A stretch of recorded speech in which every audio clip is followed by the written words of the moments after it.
에노스와 부활 고린도전서 33번째 강의 시작하도록 하겠습니다. 창세기 4장 기억나십니까? 창세기 4장 마지막 절에 좀 특별한 이야기가 있습니다. 그 내용이 이런데요. 셋도 아들을 낳고 그의 이름을 에노스라 하였으며 그때 사람들이 비로소 여호와의 이름을 불렀더라. 아담의 아들이 있었죠. 가인, 아벨, 그리고 세 번째 아들이 셋입니다. 세 번째에서 셋이 아니라 영어 발음을 하면 세스인데요. 이 아들을 낳았고요. 이 셋이 이제 어떻게 보면 아담의 손자, 그러니까 자신의 아들을 낳았는데 그 아들의 이름을 에노스라고 지었습니다. 놀라운 것은 그때 사람들이 비로소 여호와의 이름을 불렀다라는 기록이 있어요. 사람들은 왜 그때 여호와의 이름을 불렀을까? 그들은 왜 여호와의 이름을 불렀을까요? 다시 말해, 그들은 왜 그때 신을 비로소 찾기 시작했던 것일까? 그 질문에 대한 대답은요, 에노스 그 이름에 있습니다. 에노스의 뜻은 그의 할아버지 아담과 되면 동의어예요. 같은 의미를 가지고 있어요. 아담의 이름 뜻이 무엇입니까? 사람 또는 인류. 그러니까 에노스도 똑같이 사람이에요. 같은 의미인데 근데 사용처가 좀 다릅니다. 에노스는 병들거나 마침내 죽게 되는 인간의 연약함을 확인시켜주는 이름. 그러니까 좀 짠하고 불쌍하고 한 사람들 이러잖아요. 에라 인간아. 그때 쓰는 말. 예, 자신이 너무 연약할 때 이 인간이라는 단어 쓸 때 그때 쓰는 말이에요. 예. 에노스의 뜻은 할아버지 이름과 같지만 사용처가 이렇게 달랐습니다. 아시다시피 창세 시대에 살던 사람들의 수명은 오늘날 사람들과 수명과 비교해서 너무 길죠. 솔직히 지루하지 않을까 할 정도로 너무 수명이 깁니다. 비교할 수 없을 정도로 길죠. 우리는 그것을 이 사람들 정말 장수했다라고 말을 하지만 당시 사람들은 그 수명을 장수했다라고 표현하기보다는 왜 이때가 되면 사람들은 죽을까? 라는 의문을 품는 지점이 되는 것이에요. 이어지는 창세기 5장에는 아담의 족보가 기록되어 있는데 거기에는 얼마 정도 살았나 그 수명이 다 기록되어 있어요. 그래서 그 수명을 평균적으로 한번 딱 보면 약 900세 정도 그 사람들이 그때 살았습니다. 그들에게 900세는 장수의 숫자가 아닙니다. 우리에게는 어마어마한 장수의 숫자이지만 그들에게는 장수의 숫자가 아니에요. 왜 이것밖에 살지 못하는 그런 숫자예요. 왜 생명이 여기에서 끊어지지? 라는 의문을 주는 숫자가 바로 900이라는 숫자입니다. 그렇습니다. 창세시대의 사람들은 유례없는 경험을 지금 하고 있는 것이에요. 사람으로 태어나면 누구나 죽는다는 것, 그리고 나아가 사람이라면 죽을 수밖에 없는 존재라는 것, 이게 바로 에노스인데 그 죽을 수밖에 없는 존재라는 것을 이 경험이 축적이 되잖아요. 옆 사람도 죽고 그 몇몇 사람도 언젠가는 또 죽고, 근데 이 인간의 힘으로 결코 변경시킬 수 없는 진리를, 이 죽음이라는 진리를 발견해 버립니다. 정말 혼란스러웠겠죠. 정말 잘 어울려 살다가 어느 순간에 병들어 죽어버리고, 나이 들어 죽어버리고, 사고로 죽어버리고, 동물에 의해 죽어버리고, 갑자기 어떤 심적인 병으로 죽어버리고, 정말 혼란스러웠을 것 같아요. 그들이 보는 게 무엇입니까? 인생에는 흥망성쇠가 있구나 라는 것이죠. 이게 흥할 때는 얼마나 좋습니까? 그리고 성할 때는 얼마나 좋습니까? 그런데 쇠락의 길을 걷고 결국에는 그 망하는 그 인생을 볼 때 정말 이거는 감당하기 힘든 그런 순간이었을 것입니다. 그래서 이 죽음에 대하여 버티고 피하려 해봐도 결국 사람으로 태어나면 반드시 죽을 수밖에 없다는 것을 그들은 어떻게 받아들여야 했을까? 죽음 앞에서 사람이 얼마나 무력한 존재인지 그들은 어쩔 수 없이 받아들여야만 했고 체념을 할 수밖에 없었습니다. 그러면서도 이상하게도 사람들은 남들이 그렇게 죽어가는데 자신의 죽음에 대해서는 남일처럼 대하는 것이에요. 실록의 계절에 5월이 되면 실록의 계절이 되잖아요. 이 계절에는요, 앞으로 다가올 겨울을 조금 더 생각하지 않죠. 거기에 흠뻑 빠지다 보니까 앙상한 가지만 남게 될 겨울, 그 겨울을 생각하지 못하는 것처럼 실록의 계절에 생명이 충만한 인간은 죽음에 대하여 자신과 상관없는 것처럼 그렇게 살면서 대합니다. 나이를 계산하는 것이 의미 없는 사람들에게 갑자기 들이닥친 이 죽음이 그들에게 얼마나 큰 충격이었을지 창세시대 사람들에게 솔직히 상상이 안 가죠. 우리는 이제 100세 시대를 살고 있다고 하지만 그들은 죽음이라는 것을 전혀 모르고 살다가 죽음을 맞이했을 때 얼마나 큰 충격이었을까요? 그것은 현재 우리의 모습과 같아요. 솔직히 수명은 너무나 차이가 나지만 사는 모습은 같습니다. 사는데 너무 치중한 나머지 죽음에 대한 사색을 조금도 허용하지 않는 것, 이게 같다는 것이에요. 왜 그럴까요? 에노스가 태어나기 이전의 사람들은 왜 죽음에 대하여 사색을 하거나 방관했을까요? 사색을 하지 않고 방관을 했을까? 왜냐하면 하나님 앞에 선 적이 없기 때문입니다. 하나님 앞에 선 적이 없다는 것은 죄인으로서 자신을 인식해 본 적이 없다는 것이에요. 죄인은 반드시 죽거든요. 그런데 하나님 앞에 선 적이 없다 보니까 죄인으로서의 자신을 인식하지 못했다는 것이에요. 그러니까 자신을 하나님처럼 생각했다는 것이에요. 죄가 없는 사람처럼. 그래서 그들의 삶에는 하나님을 위한 예배도 없었고 경외하는 삶도 없었고 믿음으로 이루어지는 삶도 당연히 없었겠죠. 죽음은 그런 그들의 삶을 적나라하게 다 드러내버렸고 결국 그들은 죽음 앞에서 하나님 없이 살 수 없는 존재임을 깨닫게 되었습니다. 그렇다면 왜 인간은 하나님 없이 살 수 없을까? 그 이유는요, 하나님이 모든 생명의 시작과 끝이 되시기 때문입니다. 알파와 오메가이죠. 그분은. 인간의 생명의 시작과 끝이 어디에 있다고 생각하십니까? 이것을 깨닫지 못하는 사람은 하나님을 결코 찾지 않습니다. 결국 우리도 에노스 시대의 사람들처럼 하나님의 이름을 불러야 합니다. 그런데 문제가 있는 게 우리는 여전히 여호와의 이름을 불러야 하는 이유를 모르고 산다는 것이에요. 자신이 죄인인 줄 모르기 때문에, 생명의 근원을 모르기 때문에, 생명의 주권이 자신에게 있다고 생각하기 때문에, 하나님 없이도 잘 살 수 있다고 생각하기 때문에, 마지막으로 자신이 죽는다는 것을 모르기 때문에 언젠가는 죽겠지. 이것은 무엇을 의미하는 줄 아세요? 나는 잘 사다가 아주 깔끔하게 죽을 것이야 라고 생각하는 거예요.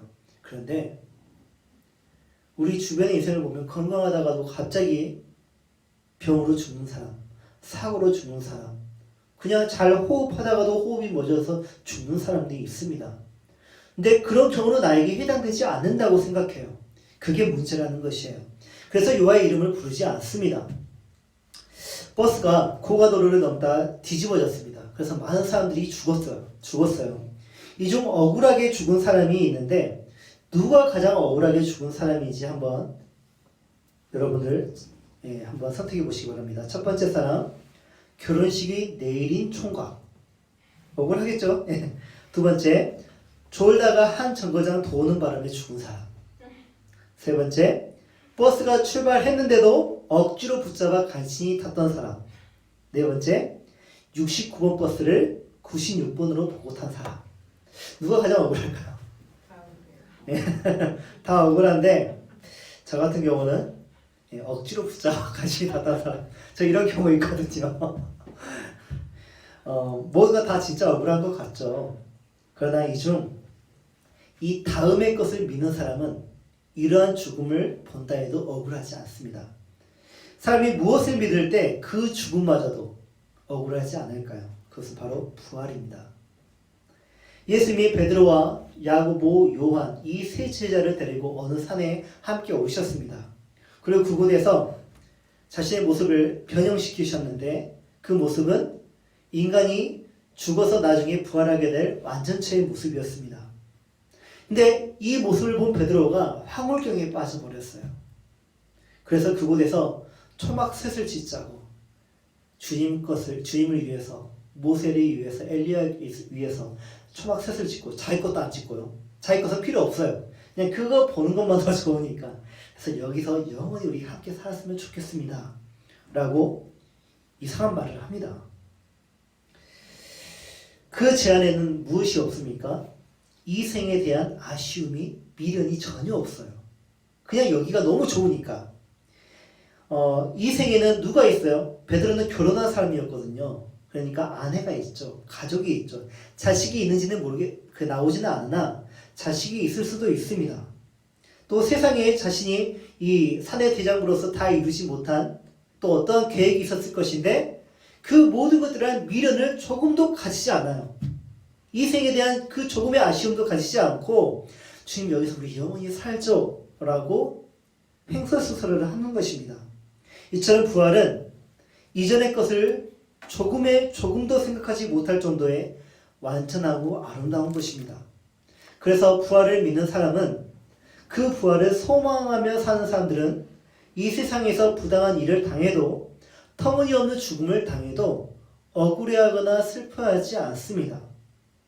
앞으로 자신에게 있을 부활이 무엇인 줄 알기 때문에. 그러나 우리 대부분은 이 부활에 대하여 미지근한 태도를 취해요.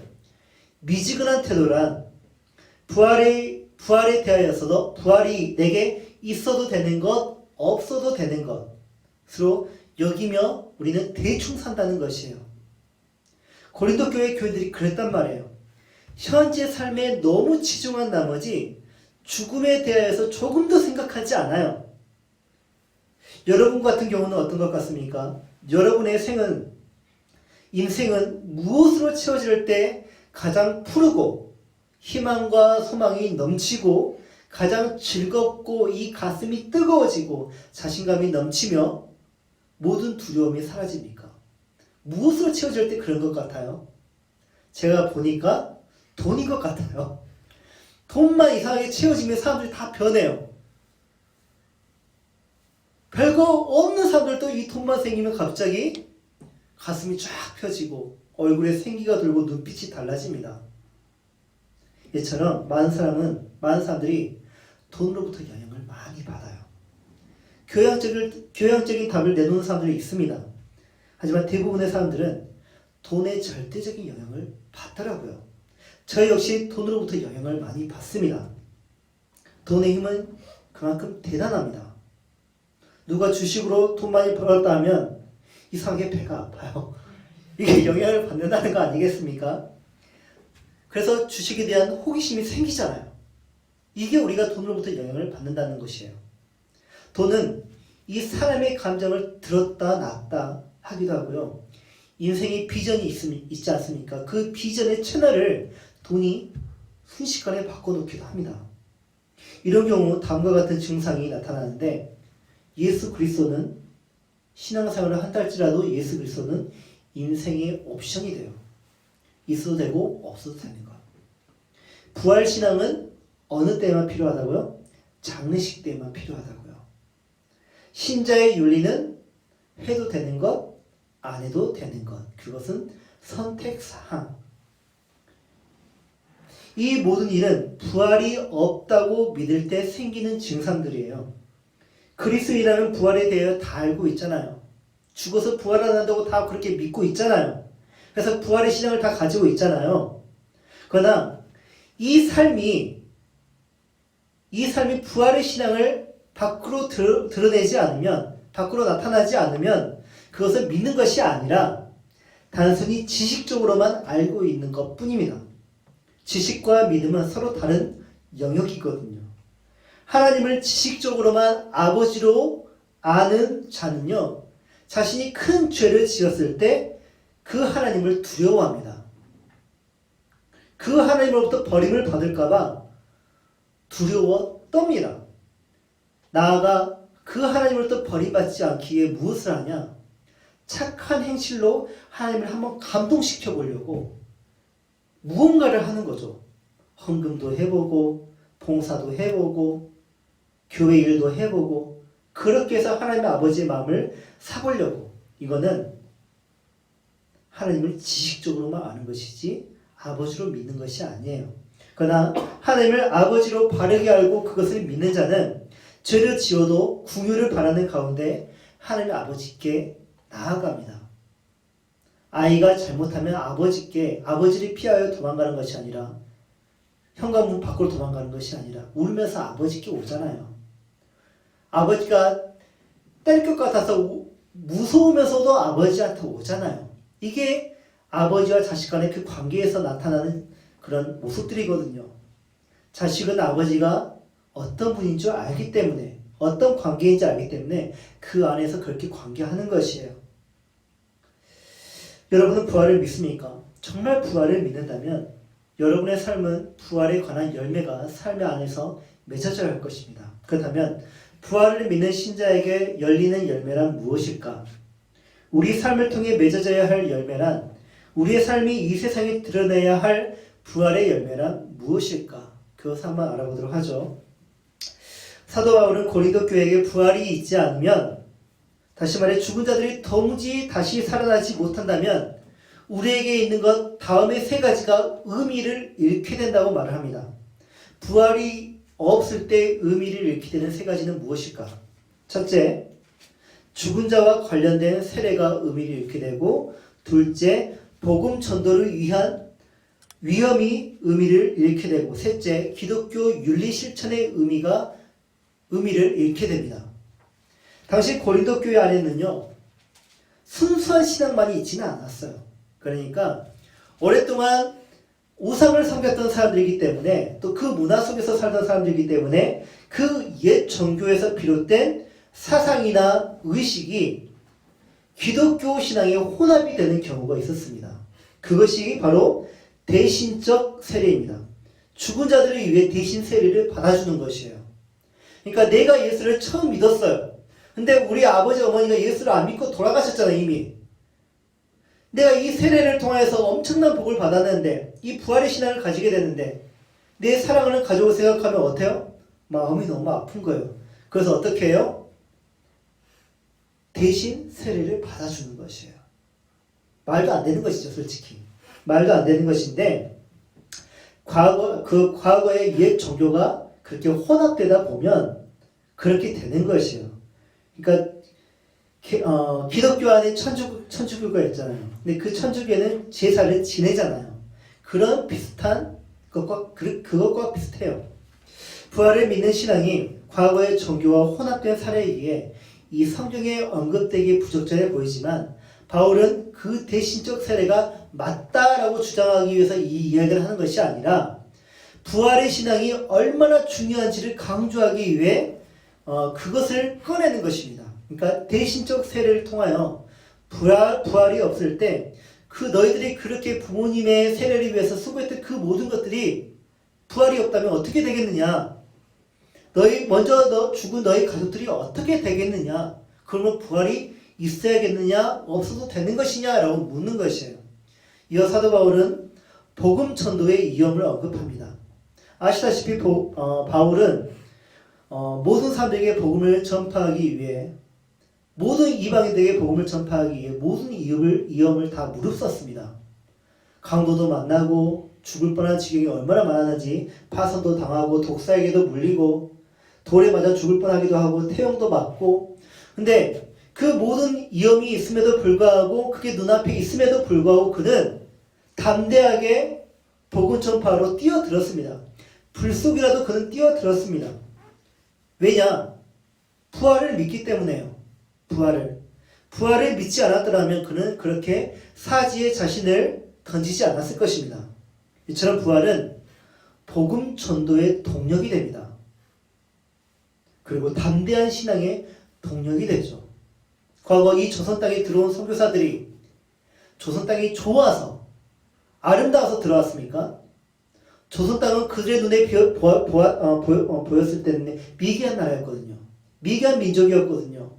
그들은 깨끗했는데 위생적이었는데 조선 사람들은 아이들은 다 옷을 입지도 못하고 다 그렇게 고추를 내놓고 또 뛰어다니기도 하고 집에는 얼마나 빈대가 많은지 사람들이 얼마나 안 씻은지 그런데도 불구하고 그들은 풍토병에 죽어가면서도 그렇게 복음 전파로 이 조선 땅에 들어오지 않았습니까? 마지막으로 바울은 부활을 믿지 않으면 기독교 윤리 실천이 불가능하다고 말을 합니다. 그렇다면 기독교 윤리란 무엇일까? 마태복음 5장에 기록된 산상수훈 중에 팔복이 나오지 않습니까? 이 팔복이 바로 기독교 윤리입니다. 주님은 어떠한 자가 복이 있다고 말씀하셨죠? 심령이 가난한 자, 그리고 애통하는 자, 그리고 온유한 자, 의에 줄이고 목마른 자, 궁일이 여기는 자, 마음이 청결한 자, 의를 위하여 박해를 받는 자가 복이 있다고 말씀하셨습니다. 이게 우리 기독교인이 실천해야 할 윤리예요. 팔복은 이렇게 기독교의 윤리를 말하고 있지만 우리 대다수의 기독교인들은 이 윤리를 실천하는데 솔직히 꺼려합니다. 왜 꺼려합니까? 어느 누가 가난하고 싶어요. 솔직히. 어느 누가 줄이고 목마르고 싶겠습니까? 그거 슬픈 거잖아요. 그거 우리한테 있어서는 안 되는 것들이잖아요. 어느 누가 의리를 위하여 박해를 받고 싶겠습니까?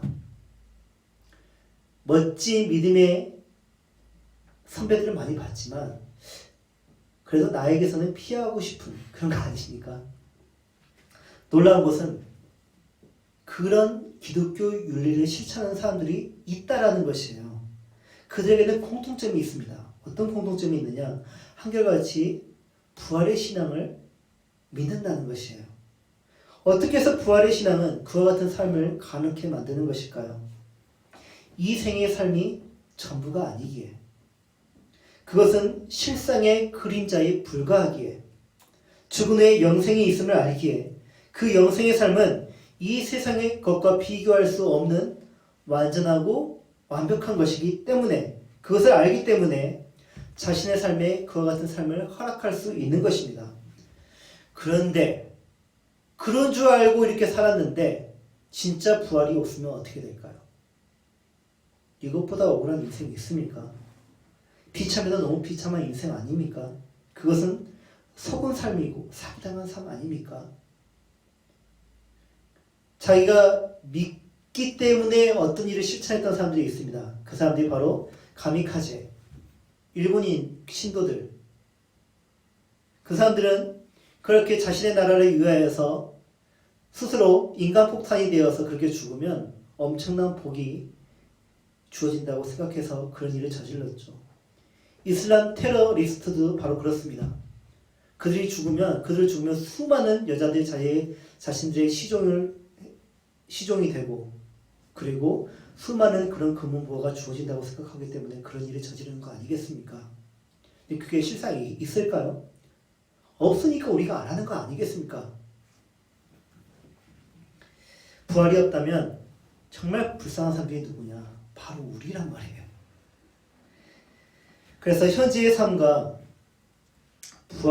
현재의 삶을 부활과 연결시키지 못하면 그것은 신앙도 되지 못하고 부활이 주는 수많은 유익도 얻지 못합니다. 부활을 믿는 성도는 언제나 담대합니다. 죽음이 끝이 아니라 영혼의 시작임을 알기 때문이죠. 부활을 믿는 성도는 가족의 죽음을 보고 비관하지 않습니다. 그날에 다시 만날 것을 알기 때문이죠. 그래서 죽음 때문에 이별을 할 수밖에 없지만 그 이별이 관계를 끊을 수도 없고 사랑도 끊을 수가 없는 것이에요. 비록 육체하고는 이별을 하지만 그 영혼은 여전히 살아있기 때문에 계속 기억하는 가운데 관계하고 사랑하는 것 아니겠습니까? 마지막으로 부활은 성도에게 이 세상에서 가장 아름다운 삶을 살게 합니다. 감히 인간이 만들어낼 수 없는, 시도도 할 수 없는 윤리를 실천함으로 모든 이들에게 선한 이웃이 되어주죠. 그 삶은 결코 억울한 삶도 피하고 싶은 괴로운 삶도 아닙니다. 그 삶은 가을의 단풍처럼 실상은 죽어가고 있지만 단풍은 죽어가고 있는 거잖아요. 하지만 가장 아름다운 순간이 되는 것이에요. 십자가 위에 예수를 보십시오. 그가 십자가 위에서 울부짖습니다. 피를 흘립니다. 물을 다 흘립니다. 찢겨진 몸은 예수를 고통스러운 사람, 그리고 슬픈 사람, 아픈 사람, 정말 저주받은 사람, 그렇게 보이게 할지는 모르겠지만 그의 죽음을 보고 우리는 무엇이라고 말을 합니까? 아름답다 예수여, 나의 좋은 친구. 그 십자가 위에 예수가 우리에게는 아름답지 않습니까? 정말 부활이 있을까요? 과연 부활이 가능할까요? 베드로를 비롯해 수많은 이들이 예수 그리스도의 부활을 직접 목격했다지만 우리에게는 어디까지나 성경에 기록된 이야기이죠. 그리고 육안이 아닌 믿음으로만 볼 수 있는 영역입니다. 그래서 우리는 되도록 직접 보기를 원합니다. 부활하신 예수 그리스도를. 그리하면 우리 안에 흔들림이 없을 것 같아요. 예를 들어 내가 정말 성령의 사람인지 구원을 받은 게 맞는지 확인하기 위해 우리는 무엇을 구합니까? 성령 체험하기를 원하잖아요. 그러나 체험은 우리에게 어느 정도 확신을 줄 수는 있지만 모든 진리를 설명해 주지는 않습니다.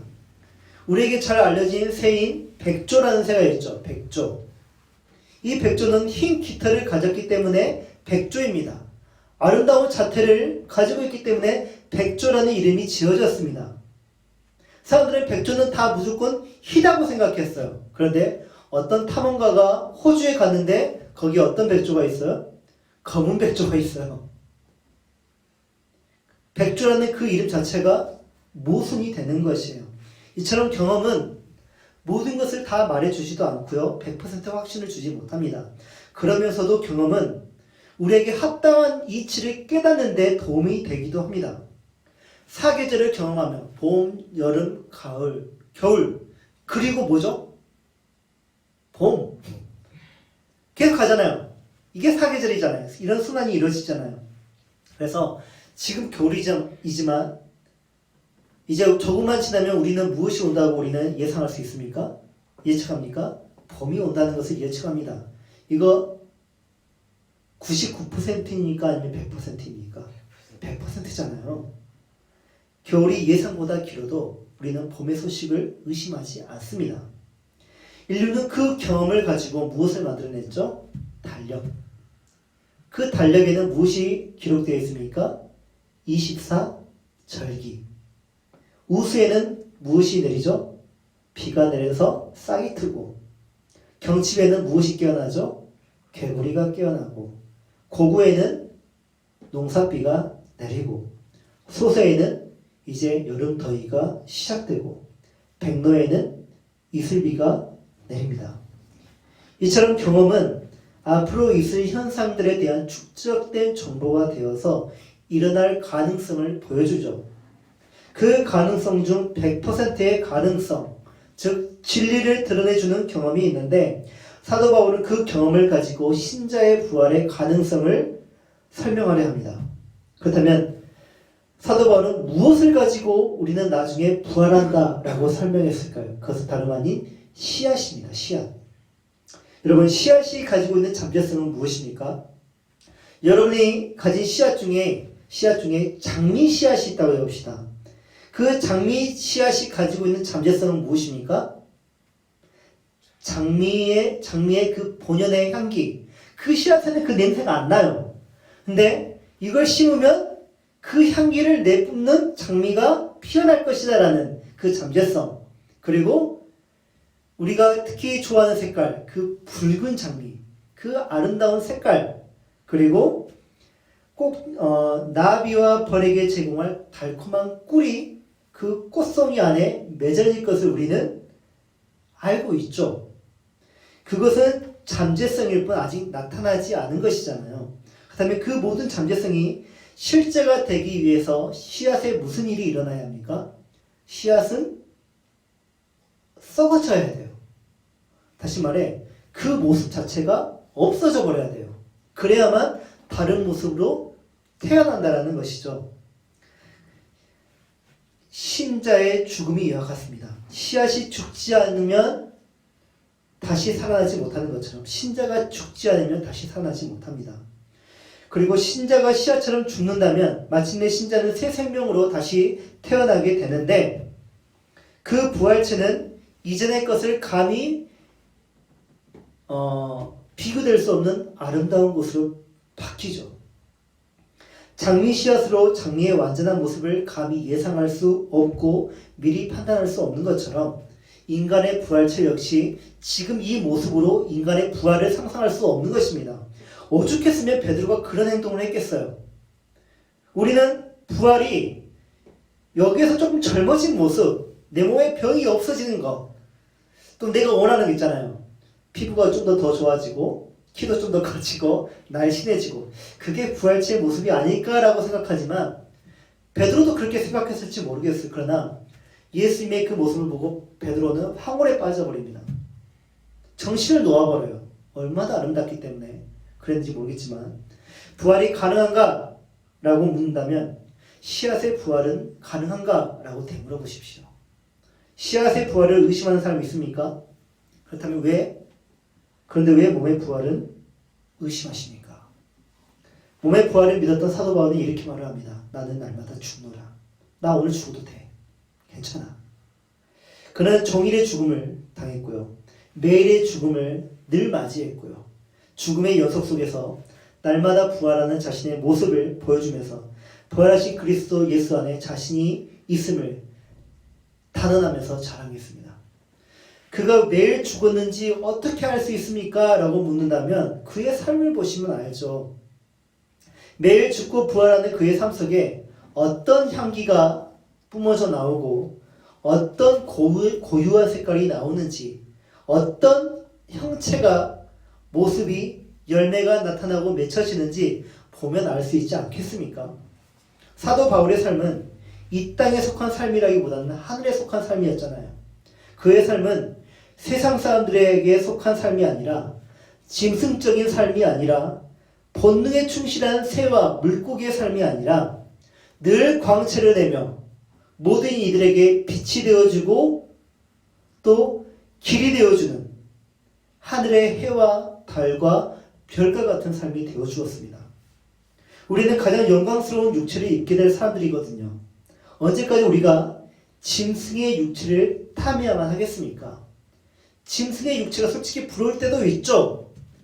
엄청난 괴력을 가지고 있는 코끼리의 그 힘, 날렵한 그 몸,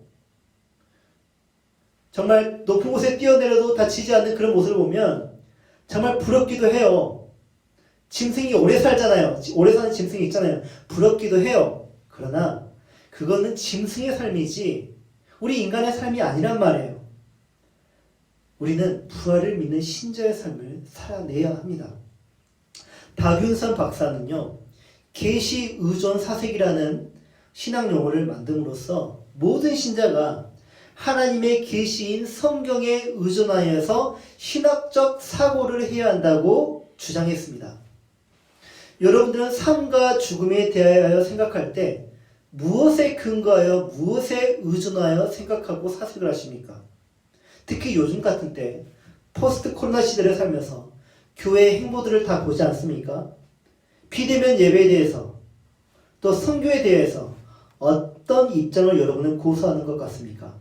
그 입장을 고수할 때 그 입장은 무엇에 근거하여 의존하는지 여러분 생각해 보십시오. 안타깝게도 많은 신자들이 성경을 의존하지 않아요. 성경을 근거로 생각하지 않고 요즘 사람들의 그런 상식 수준 그리고 합리적인 것 그 수준에서 교회는 이렇게 해야지 목사는 이렇게 설교해야지 라면서 비판하고 비판합니다. 그 누구보다 계시의 전문가인 목사들도 코로나19에 의한 이웃의 죽음을 보면서 그가 죽은 것은 그가 지은 죄에 대한 하나님의 심판이라고 설교하는 사람들이 있단 말이에요. 이처럼 그의 이름도 모르잖아요. 그 죽은 사람이 누군지도 모르면서 그가 어떠한 인생을 살았는지도 모르면서 그가 전염병에 걸려서 죽었다는 그 이유 하나만으로 그가 하나님의 심판을 받아서 죽은 것이야 라고 기정사실화해버립니다. 이처럼 계시 의존 사색이 결여된 신앙은 엇나간 판단을 하기 쉽고요. 잘못된 신앙으로 현재를 살아가기 쉽습니다. 계시의존 사색이 결여된 고린도 교회가 저지른 신앙적 오류가 얼마나 많은지 여러분들 지금까지 들어왔습니다. 모두 다 말씀을 잘못 이해하고 잘못 따른 결과였지 않았습니까? 그렇다면 나는 잘하고 있을까? 라고 자문한다면 여러분의 삶의 열매를 보시면 알아요. 여러분이 받은 세례가 여러분에게 오늘날 어떤 효력을 나타내는지, 이염을 무릅쓴 믿음 생활과 전도와 선교가 지금도 있는지, 팔복에 담긴 윤리적 실천이 늘 여러분 삶 가운데 있는지 확인해 보시면 알아요. 보이지 않는다면 여러분의 현재의 삶에 너무 충실한 나머지 죽어가고 있는 자신을 보지 못하고 있는 거예요. 죽음의 날이 언제일지 모르는 상황에서 왜 우리는 부활을 도외시하려고 하는 것일까요? 부활 신앙 없이 우리는 어떻게 하루하루를 살 수 있겠습니까? 우리는 에노스란 말이에요. 죽을 수밖에 없는 존재란 말이에요. 언제가 죽는 존재가 아니라 지금 당장 죽어도 괜찮은 그런 존재, 나약한 존재란 말이에요. 그렇게 한계를 지닌 우리, 에노스인 우리에게 부활의 신앙은 얼마나 중요합니까? 그런 여러분이 챙겨야 할 지혜는 무엇이냐면 바로 부활의 신앙입니다. 그 신앙은 당장 여러분을 하나님께로 인도하기 때문이죠. 매일의 삶 속에서 여러분을 생명으로 인도하시는, 또 생명이 되시는 하나님 앞에 그 부활의 신앙이 도울 것이고, 죄인으로서의 당신을 의인으로 부르시고 자녀 삼아주시는, 자녀로 관계하시는 하나님을 만나도록 그 신앙이 도와줄 것입니다. 하나님을 떠난 삶은 죽을 수밖에 없습니다. 그 죽음은 육체적 죽음을 의미하지 않아요. 그 죽음은 하나님과의 관계에서 완전히 끊어진 것으로 완전한 결별을 의미합니다. 하나님과 상관없는 사람이 되는 것이에요. 여러분보다 더 큰 육체의 한계를 가지고 있는 저는 매일 죽습니다. 그리고 눈 뜰 때마다 하나님이 또 살려주셨구나. 오늘 하루를 어떻게 살지? 라면서 늘 새로운 하루하루를 사는 것이에요. 우리 그리스도인에게 일상은 없어요. 우리는 매일 죽었다가 다시 살아나는 사람들이에요. 일상이란 존재하지 않아요. 평범한 하루는 존재하지 않아요. 모든 시간이 다 특별한 시간입니다. 그 시간을 앞으로 우리는 어떻게 살아야 할까요? 바울을 보십시오. 예수 그리스도를 보십시오. 그분들이 우리보다 앞서 어떻게 사셨는지, 그 삶이 우리에게 무엇을 교훈하는지, 에노스인 여러분이 얻어야 할 인생의 교훈은 바로 그분들에게 있습니다. 그 교훈을 오늘 얻었으니 앞으로 부활의 신앙을 가지시고 그 신앙을 가지고 우리 하루하루를 멋지게 부활하면서 또 죽어가면서 열심히 한번 살아왔으면 좋겠습니다. 다 같이 기도하겠습니다.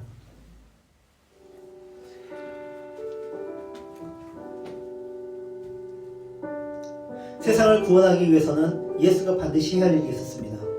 죽는 것이었죠. 그걸 알면서도 예수는 죽어야만 했습니다. 그리고 죽기로 결심하셨고 실제로 죽으셨습니다. 피하고 싶으셨죠. 근데 피하지 않으셨습니다. 왜 피하지 않으셨을까요? 부활을 알고 있었기 때문에. 그 부활을 통하여서 모든 생명들에게, 모든 신자에게 부활이 있음을 증거하기 위해 예수님은 죽음을 피하지 않으셨습니다. 우리 그리스도인도 죽음을 피해서 안 됩니다. 부활을 모르는 모든 이들에게 부활을 믿는 신앙이 무엇인지 우리는 보여줄 이유가 있고요. 그 담대한 신앙이 지금 우리에게 필요하고요. 그 담대한 신앙으로 우리는 매일매일 죽어도 되는, 그러면서도 빛난 하늘의 광채가 되는 그런 삶을 살아야 되지 않겠습니까? 지금의 것에 미련을 두지 마십시오. 요즘 저도 그런 생각을 해봤습니다. 좋은 일들이 정말 많았습니다. 앞으로 좋은 일들이 더 많아질 것 같습니다. 그러면서 갑자기 든 생각이, 오늘 갑자기 죽으면 좀 아쉽겠다. 그런 생각 해봤습니다. 근데 베드로를 보니 죽는 그 순간 그런 아쉬움은 다 사라질 것 같아요. 부활이 있다는 것을 믿기 때문에, 그 부활이 주는 영광이 무엇인 줄 알기 때문에, 여러분, 우리는 다만 열심히 살면 됩니다. 그리스도인으로서 열심히 살면 됩니다. 주님이 주신 명령을 잘 따르면 됩니다. 기독교 윤리 실천을 잘 지켜나가면 됩니다. 억울한 거 없습니다. 우리 기독교인에게 실패란 없습니다. 아쉬운 것도 없고요. 여러분, 이 시간 기도하실 때 혹시 내게 그 결여된 그런 신앙이 있었다면 회개하시고, 부족한 지식 때문에 잘못된 신앙의 길을 걸어왔던 그 흔적들이 있다면 주님께 이것 좀 뜯어 고쳐주세요. 성령님, 이것 좀 뜯어 고쳐주세요 라고 부탁하시고, 오늘부터 내가 이 부활의 신앙을 가지고 바울처럼, 베드로처럼, 예수님처럼 하늘에 속한 삶을 살게 해주세요.